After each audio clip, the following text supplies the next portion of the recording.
खबर ये आई है कि बांग्लादेश को कंगला देश बनाने में इंडिया के साथ अब रूस भी मिल चुका है। 630 मिलियन डॉलर उन्होंने जो है बांग्लादेश को, जो रूस ने कर्ज दिया था, वो डिमांड कर लिया, क्योंकि इंडिया और रशिया की फ्रेंडशिप बहुत ज़्यादा स्ट्रॉन्ग है। एक तरफ इंडिया ने अपनी टेक्सटाइल इंडस्ट्री बांग्लादेश के अंदर बंद की। बांग्लादेश आर्मी ये कहती थी कि साहब हमें धर्म जाति इन सब से कोई मतलब नहीं है, हम बांग्लादेश के लिए खड़े हैं, हम शरिया मांगता, हमें शरिया चाहिए। तो भाई जियाउल हक ने वही तो देने की कोशिश करी। आपको जैसा कानून नाफिज करना है, that is none of India's business. तुम्हारी होगी 18 से 20 करोड़, हमारी 140 करोड़ है। बिजली उनको वो जो फ्री और सस्ती देते थे, वो कॉन्ट्रैक्ट कहीं ना कहीं खत्म होने जा रहे हैं। साथ साथ 16 आइटम्स जो है, जो डेली कमोडिटी की है, इंडिया ने वो भी बैन कर दी। तो क्या कहेंगे कि बांग्लादेश में हुकूमत तो बदली, लेकिन आवाम जो है वो सख्त मुश्किल का शिकार हो गई है। अच्छा, अब पता है क्या ये नो, देखिए हमने डिप्रेसिंग बातें पहले मैं सोच रही थी नहीं करनी, लेकिन फिर सोचा कि जल्दी से करके निकाल दें। क्या मैंने ये सोचा है कि मेरा ख्याल है इतना इसको हम डिप्रेसिंग बना के नहीं पेश करेंगे। अब ये रूटीन किसी बात नहीं हो गई हमारे लिए। ये कि आप अगर देखें तो ये अवामी लीग जो कि बाद में बांग्लादेश की सेपरेशन की वजह बनती है और मूवमेंट चलाती है, शेख मुजीब जिसको हेड करता है, इसकी बुनियाद कहाँ है? कौमी ज़बान के मसले पे। बिल्कुल नहीं। India is the 5th largest country economically, और एशिया को जो है ना वो अब डोमिनेट कर रही है इकनॉमिकली और पॉलिटिकली। तो इंडिया से पंगा लेना जो है ना इसको बहुत महंगा पड़ेगा। इट्स नॉट इजी, बिकॉज अगर हम देखें हम भी इंडिया से पंगा ले रहे हैं तो हम कहाँ पे खड़े हैं। भारत ने बांग्लादेश की पनिशमेंट शुरू कर दी है। देखें, बहुत सारे तरीके होते हैं when states want to coerce or wants to use coercion as a tool to punish other countries. अब बांग्लादेश के साथ बड़े गुडी अच्छे ताल्लुकात थे एज फार एज हसीना वाजिद वहां पे थी। उसके पहले पाकिस्तान के प्रमुख अखबार ट्रिब्यून के फ्रंट पेज की हेडलाइन आप देखिए, बांग्लादेश में जनता की जीत हुई। इसी से पाकिस्तान की खुशी का पता चलता है। पीपल्स पावर प्रिवेल्स, ये ट्रिब्यून की हेडलाइन है बांग्लादेश को लेकर।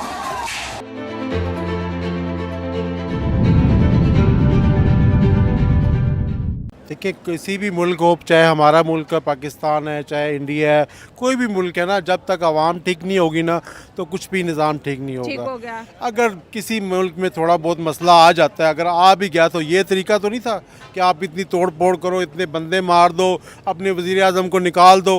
ठीक है, अब उसने पनाह दी है। आज इंडिया के एहसान भूल गए बंगाली। जब हमारे साथ जंग हो रही थी, हमसे अलहदा हुए थे, तो उन्होंने इंडिया भी नहीं उनको संभाला था। ठीक है, उन्होंने उनका हाथ पकड़ा था। वैसे भी उनके साथ बॉर्डर लगता है, इतने अरसे से इंडिया उनको सपोर्ट कर रहा है। अच्छा, ठीक है ना। देखिए, सब कुछ तो उधर से आता है, इंडिया से बॉर्डर लगता है। बंगालियों की हर चीज़ वो आती है। एक बंगालियों के पास क्या है? पटनस और एक मछली, इसके अलावा क्या है उनके पास? और सैलाब है, पानी है, और तो कुछ नहीं है। ठीक है, तो जब आपके पास कुछ है भी नहीं है, आपका पूरी दुनिया में कोई दोस्त भी नहीं है, ठीक है, फिर आप अपने बड़े हमसाये से क्यों बगाड़ के रखते हो? जिस तरह हम हमारा भी कोई नहीं है, हमें सिर्फ नौकर बना के रखा हुआ है पूरी दुनिया ने कि सबसे सस्ती लेबर पाकिस्तान से मिल जाती है, भूखे नंगे लोग हैं, ज़मीनें बेचेंगे, जैसे भी आएंगे ना। इसी तरह हमें भी पाकिस्तान को अपने हमसायों से बना के रखनी चाहिए थी, मगर हमने भी नहीं बनाई। और बंगालियों का भी अब जो हाल हो रहा है, अब उसकी आवाम की वजह से हो रहा है। अभी भी उनका मुंह उनसे ही लगना है। करिए, आपकी बात ठीक है कि बांग्लादेश के साथ सिर्फ और सिर्फ इंडिया का बॉर्डर लगता है। दूसरी जानिब म्यांमार है। म्यांमार की मिसाल ऐसे है जैसे इंडिया और पाकिस्तान के दोनों एक दूसरे को बर्दाश्त नहीं करते। अब जो कंडीशंस हो रही है कि 16 आइटम जो है, जिसमें प्याज की हर तरह की कमोडिटी, चावल बहुत इंपॉर्टेंट चीज़ है, ये जो बैन होने जा रहा है। डॉक्टर एच जयशंकर से भी किसी ने पूछा कि भारत जो बांग्लादेश के साथ कर रहा है वो ठीक नहीं। उन्होंने कहा कि हम जो है ना बांग्लादेश को डिप्लोमेटिक वे में जो है डील कर रहे हैं, लेकिन उनके जो खजाने हैं बांग्लादेश के, वो बड़ी तेजी से जो है डाउनफॉल का शिकार हो रहे हैं। देखिए, आज से 3 महीने पहले, 4 महीने पीछे चले जाएं तो बांग्लादेश बड़ी तरक्की कर रहा था, ठीक ठाक, पाकिस्तान से आगे था, टेक्सटाइल में आगे था। हमारे आधी टेक्सटाइल के जो कारखाने हैं बांग्लादेश में अभी भी लगे हुए, ठीक है, फैसलाबाद से गए थे, वो बिल्कुल ठीक था।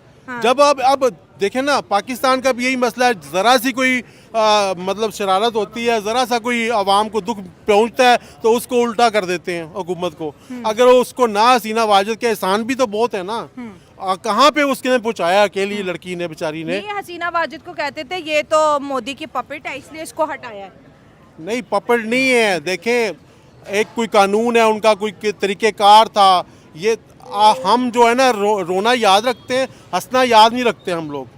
इतने सालों में देखे पाकिस्तान से अलग हो के उन्होंने सार साल उनके मुल्क में सैलाब आते थे, फिर भी इंडिया ने उसको हाथ रखा और वो कहाँ से कहाँ पहुँच गया है। अब ठीक है, और उसकी वज़ीर आज़म ने उसको अपने मुल्क को कहाँ से कहाँ पहुँचा दिया। तो अगर उससे कोई गलती हो भी कि जिस तरह हमारे अयूब खान थे, अयूब खान के दौर में जितना पाकिस्तान ने तरक्की की, हम पाकिस्तानी लोगों को कर्जे देते थे, मलेशिया को, चाइना को, सबको कर्जे देते थे उस टाइम। तो उसको सिर्फ 4 आने चीनी महंगा करने पे हमने कुत्ता कह दिया था, और उसने कहा अच्छा बच्चों फिर अब कुत्तों के हवाले करके जाऊंगा।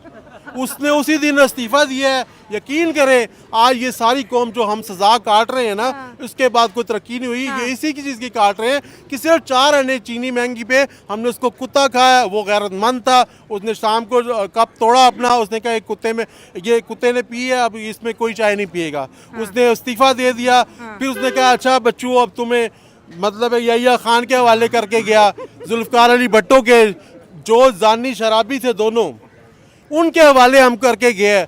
जब आवाम ही ऐसा करेगी तो फिर ऐसे ही हुक्मरान आएंगे। तो फिर आपके बात से ये क्रक्स निकलता है कि बांग्लादेश के वो कंगले वाले दिन शुरू हो गए हैं, मतलब भारत उसको माफ नहीं करेगा। और क्योंकि वही तो सपोर्ट कर रहा था, बांग्लादेश को बनाने वाला भी इंडिया था, बांग्लादेश को चलाने वाला भी इंडिया है। ये 1000 साल से तकरीबन इस खित्ते में यही कुछ चल रहा है। जब ज़रा से सेट होते हैं इनको उंगली होती है खुद ही, हमारी कौम को भी होती है, हम भी 2 साल बाद हुकूमतें चेंज करते हैं, बंगालियों को भी उंगली होती है। ठीक है, ये स्टेबल रह ही नहीं सकते। अगर ये स्टेबल रहे, देखें किसी की इज्जत करें, हमेशा आप किसी को इज्जत दोगे तो आपको इज्जत मिलेगी ना। सही बात। हमने कभी भी एक पुख्ता हुकूमत का साथ नहीं दिया, हमने हमेशा दूसरे के कपड़े धोए हैं।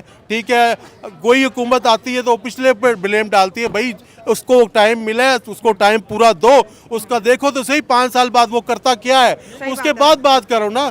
अभी एक बंदे ने, अभी आप इंटरव्यू कर रही हो, मेरा आज छोड़ के रास्ते में चली जाती तो उसको बात तो शायद मैंने एंड में अच्छी करनी हो, सुनना पड़ेगा। हाँ। सुनना पड़ेगा, पूरा सुनोगे फिर आपको समझ आएगी। कोई भी सिलेबस है, कोई भी बुक है, जब तक उसको आखिर तक नहीं पढ़ेंगे, कोई फिल्म पूरी नहीं देखेंगे, उसका एंड नहीं देखेंगे, कैसे पता चलेगा। तो अब बांग्लादेश का एंड क्या नजर आ रहा है? अब बांग्लादेश का कोई भी एंड नहीं है। बांग्लादेश इस तरह ही फाके करेगा, जो तरक्की की थी वो फिर नीचे आएगा और पाकिस्तानी हंसेंगे। हाँ। नहीं, बांग्लादेश कह रहा है पाकिस्तान से दोस्ती करनी है। अब नहीं दोस्ती, पाकिस्तान क्या दोस्ती करेगा, पाकिस्तान के पास क्या है, हम क्या दोस्ती करेंगे। और भी उनको भी भूखा मारेंगे, उनसे भी ले लेंगे सारा कुछ जो उनके पास बेचारों को बचा है। हमारे पास क्या है, हमारा तो हर पाकिस्तानी खुद भाग रहा है इधर से। बांग्लादेश तो कह रहा है पाकिस्तान से हथियार खरीदूंगा जंगी। किसके लिए खरीदेगा, हमारा असला ना लेना खुदा के वास्ते, ये हमारे पास नहीं चलता। और तुम कहाँ पे चलाओगे, छोड़ो हमारे के ना हथियार खरीदो, हम हथियार बेच के करेंगे क्या। अगर हथियार हमसे खरीद भी लेगा हमें क्या मिलेगा, पैसे नहीं हमें तो नहीं मिलेंगे ना, जिन्होंने बनाए हैं, जिन्होंने बेचने हैं उनको मिलेंगे।